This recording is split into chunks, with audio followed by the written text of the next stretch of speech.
뉴스파이팅 배승입니다. 3부 이슈 인터뷰 이어가겠습니다.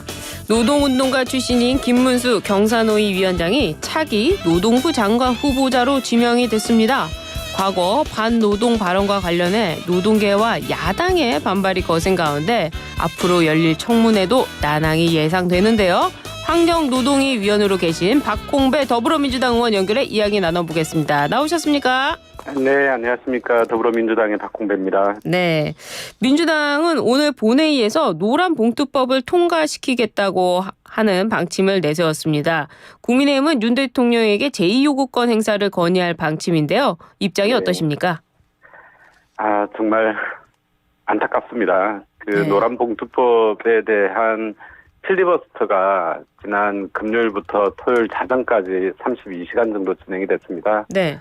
저희 당 김태선 의원 그리고 진보당의 정혜경 의원 등께서 네. 이 법이 왜 필요한지, 노동시장 이중구조에 어떻게 도움이 되는지 네. 매우 논리적으로 잘 설명을 해주셨는데 예.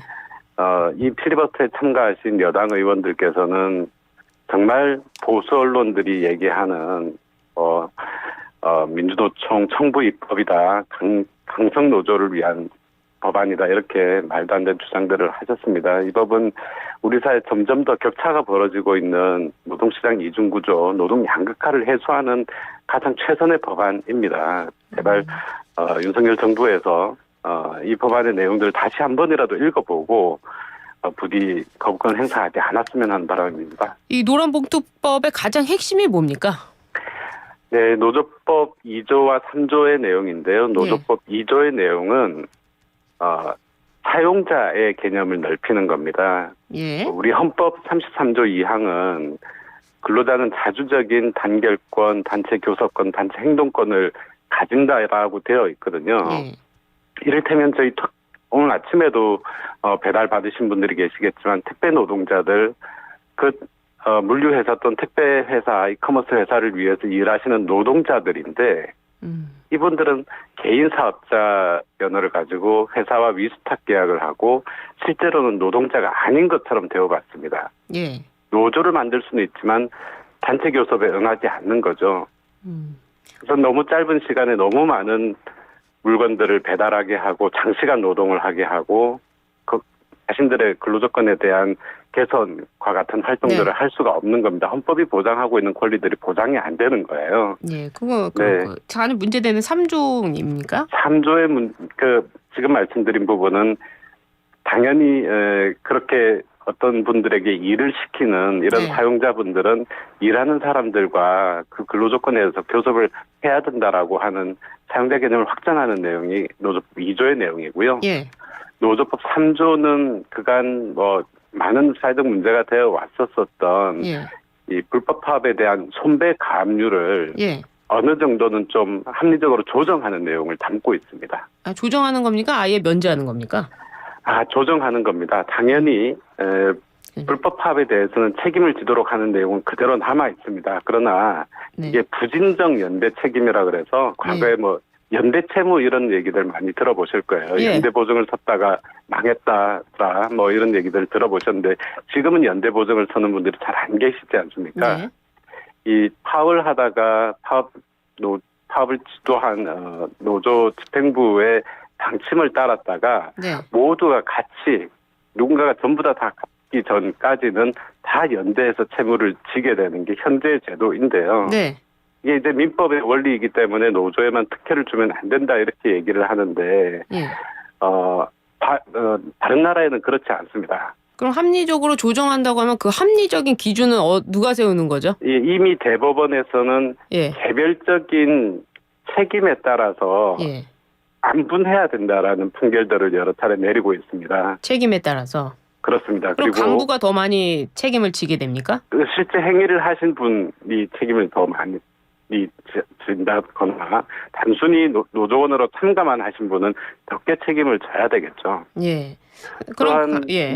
영국과 같은 국가에서는 이 손해배상의 한도도 정하고 있습니다. 이를테면 5,000명 이하의 작은 노조 같은 경우에는 최대로 배상해야 되는 금액을 약 한 7천만 원 정도로 상한선을 두고 있는 거죠. 예. 이번 법안에는 그런 내용들이 빠져 있습니다만 기억하시는 2년 전에 대우조선해양하청 노동자들이 법원으로부터 청구받은 손배 가압류 금액이 473억 원이었습니다. 네. 이거는 사람이 견디고 살아갈 수 없는 천문학적 금액입니다. 그걸 합리적으로 조정하는 게 말씀하신 노란봉투법이라고 하셨는데 네. 누군가에게 책임을 전가한다면 간부들이 만약에 실질적으로 배상할 재산이 없다 이렇게 되면 아무 의미 없는 거 아닙니까? 사실은 한번 청구가 되면요 1심 판결이 되는 데까지 약 2년에서 3년 정도 걸리게 되고요. 예. 예, 뭐 그 각 간부들의 뭐 집이라든지 모든 재산에 압류가 다 걸리기 때문에 예. 정상적인 자연인으로서의 생활이 불가능하게 됩니다. 그로 인해서 많은 노동자들께서 돌아가시기도 하셨습니다. 하여튼 전제는 불법 파업이라는 부분에서 네. 말씀을 하시는 건데 불법 파업이라는 거는 결국에 불법이라는 단어가 들어있는 거 아닙니까? 누군가는 책임을 져야 된다고 생각하는데요.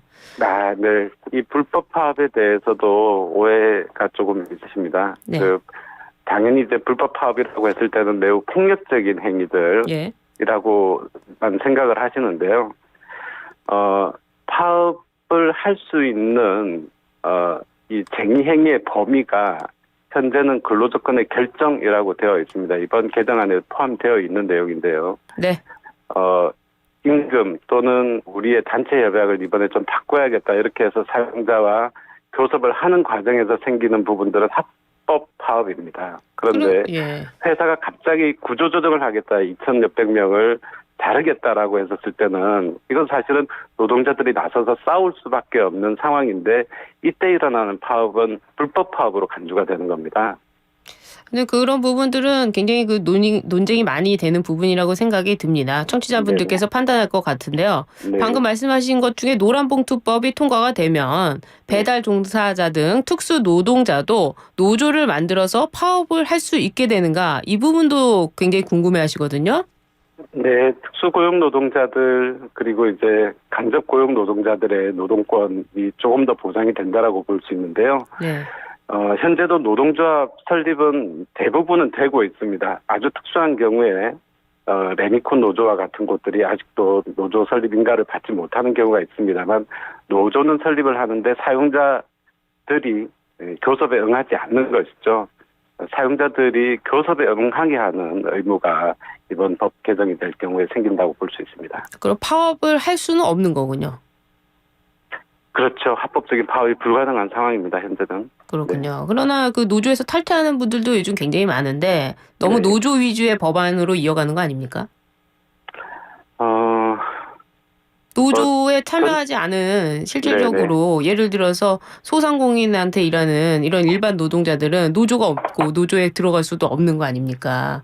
그런데 노조라는 법을 만들게 되면 노조에 꼭 들어가야만 하는데 대부분의 노동자들은 노조가 아니지 않습니까? 그렇습니다. 지금 현재 노동자 숫자를 대한민국에서 한 2,200만 정도로 잡고 있고요. 예. 그중에 한 14% 정도가 노조에 가입되어 있는 분들 그리고 나머지 한 86% 정도는 현재 노조에 가입되어 있지 않는 것으로 네, 되어 있지 않습니까? 하고 있고요. 네.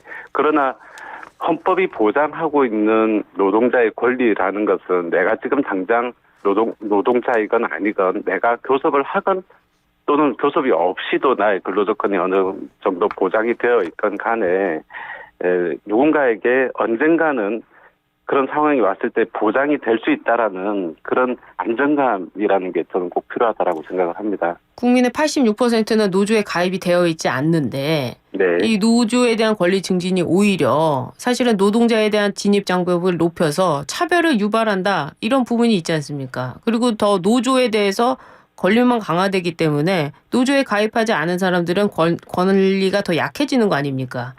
왜 노조 중심으로 가는 이유가 뭐죠? 네, 노동조합에 가입되어 있는 경우와 노동조합에 가입되어 있지 않은 경우를 그렇게 이분법적으로 보실 필요는 없습니다. 왜냐하면 노동조합에 가입되어 있지 않은 현재의 많은 86%의 노동자들은 네. 이를테면 5인 미만 사업장이어서 근로기준법이 제대로 적용이 안 되는 문제들도 있겠지만 예. 지금 저희가 노조법 2, 3조 개정, 이 노란봉투법으로 개선하고자 하는 중소규모의 노동자들, 비정규직 노동자들이 많습니다. 지금은 사실상 그래, 노동조합에 14% 가입을 주시면서, 해도, 예. 해도 사용자가 교섭할 의무가 없기 때문에 나의 노동 조건이 개선된다라고 믿지 않는 것이죠. 알겠습니다. 어쨌거나 노동자를 위한 법안이다 이 말씀이시네요. 그렇습니다. 예, 86%의 노조 가입되지 않은 이런 분들도 살펴주시기를 아마 청취자분들이 바라실 것 같습니다. 네네. 이번에 김문수 후보자 지명에 대해서 일각에서는 90년대로 사람을 평가하는 윤 대통령 전혀 업데이트되지 않았다 이런 비판을 했습니다. 이 발언에 동의하십니까? 네, 뭐 동의합니다. 네. 예, 사실 말씀해 주시죠. 도대체 어떻게 인사를 하시나 예. 뭐 이런 참 생각을 많이 하게 되는데요. 제 짧은 생각으로는 윤석열 대통령은 정말 아는 사람만 임명하는 것 같다. 그리고 지금 상황에서 어떻게든 나가서 야당과 싸울 사람을 위주로 임명을 하는 것 같다 이런 생각 참편 듭니다. 그래요. 김문수 후보자는 자신의 노동운동 전력을 강조했습니다. 그러나 야권에서는 반노동 인사는 절대 부적격자다라면서 반발하고 있는데 이런 비판의 이유는 어떤 겁니까? 그냥 한마디로 말씀드리면 네. 김문수 지명자는 노동운동을 배신한 극우 태극기 부대 전사다. 저는 그렇게 생각을 합니다. 물론 자연인이었을 당시에 했던 발언들도 문제가 되고요. 경산노위 위원장으로 했던 발언들도 네. 정말 이분은 노동부 장관에 절대로 임명되어서는 안 될 사람이 되었다. 과거의 김문수와 지금 2024년의 김문수는 전혀 다른 사람이다. 그렇게 생각을 합니다. 발언이 좀 달라졌다 이 말씀이시군요. 그렇다면 곧 열릴 노동장관 후보자 청문회에서 어떤 게 쟁점으로 될 것으로 보세요? 네, 물론 과거 김문수 장관 후보자가 했던 많은 발언들이 도마에 오를 것으로 보이고요. 예. 그리고 정책적인 부분들, 물론 경산노위 위원장으로서 했던 노동 현안과 관련된 여러 가지 발언들도 있었었고, 예. 그간 또 청문회에서 퇴장을 당하는 일들이 있었었는데 특히 문제가 되고 있는 오늘 예. 본회의에 올라갈 노란봉투법에 대한 문제라든지 노동시장 이중구조에 대한 해소 방안, 예. 본인이 얘기하고 있는 약자 노동자에 대한 대책 방안, 뭐 이런 부분들이 집중적으로 질의될 것으로 보입니다. 아, 그렇군요. 이제 다른 것 좀 여쭤보도록 하겠습니다. 네네. 네, 윤 대통령이 김 여사 논란을 타개할 방책으로 제2부속실 설치를 서둘렀는데요. 이달 중에 가동할 것으로 보여집니다. 그동안 야당에서도 제2부속실을 설치해야 된다 이런 입장이었는데 이번에 설치가 되면 실효성이 있을까요? 너무 뒷북이 아닌가. 네, 국민들은 이미 크게 네. 관심이 없을 것 같다 이런 생각이고요. 그래요?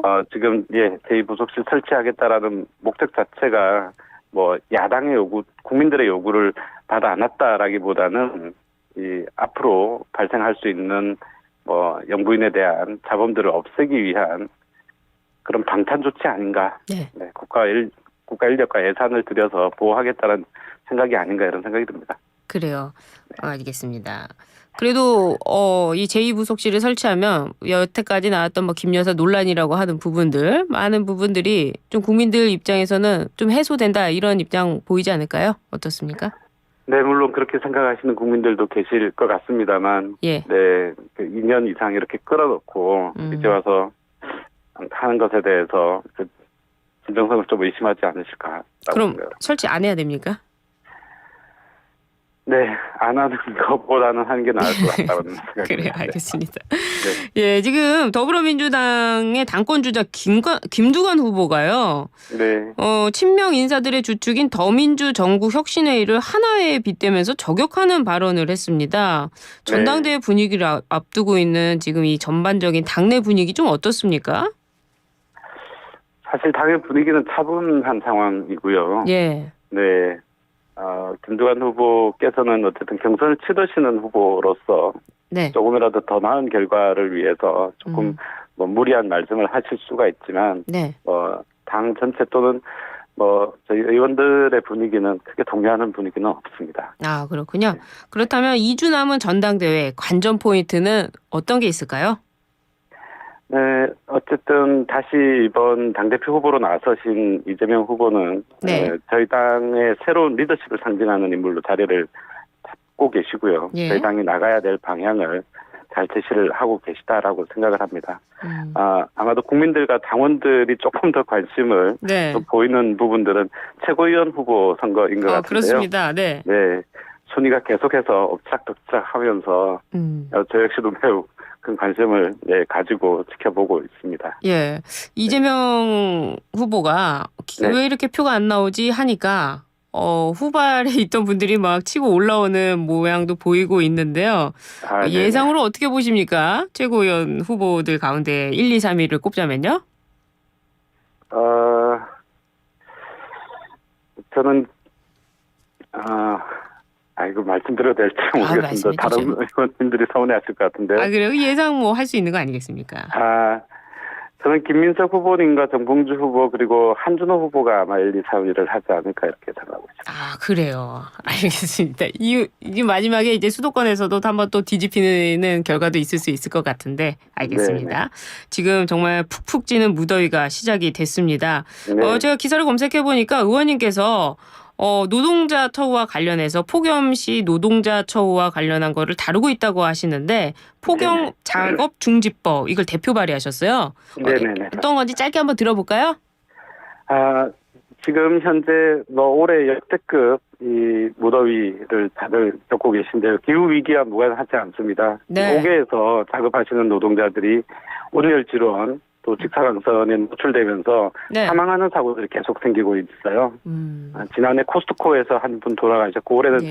제주 쿠팡물류센터에서 돌아가셨습니다. 그리고 건설 현장에서도 이런 폭염과 관련된 사망 사고 또는 산재가 생기고 있는데요. 예. 이런 너무나 극악한 이런 상황에서는 노동자 스스로 작업을 중지하겠다라고 손을 들고 지금 현재는 작업할 상황이 아니에요라고 얘기할 수 있는 그 권리를 근로기준법에 담았습니다. 그렇군요. 폭염 작업 중지법 대표 발의하셨는데 또 네네. 통과되면 좋겠네요. 네. 예, 오늘 이슈 인터뷰 여기까지 듣겠습니다. 네, 감사합니다. 네, 지금까지 박홍계 더불어민주당 의원과 함께했습니다.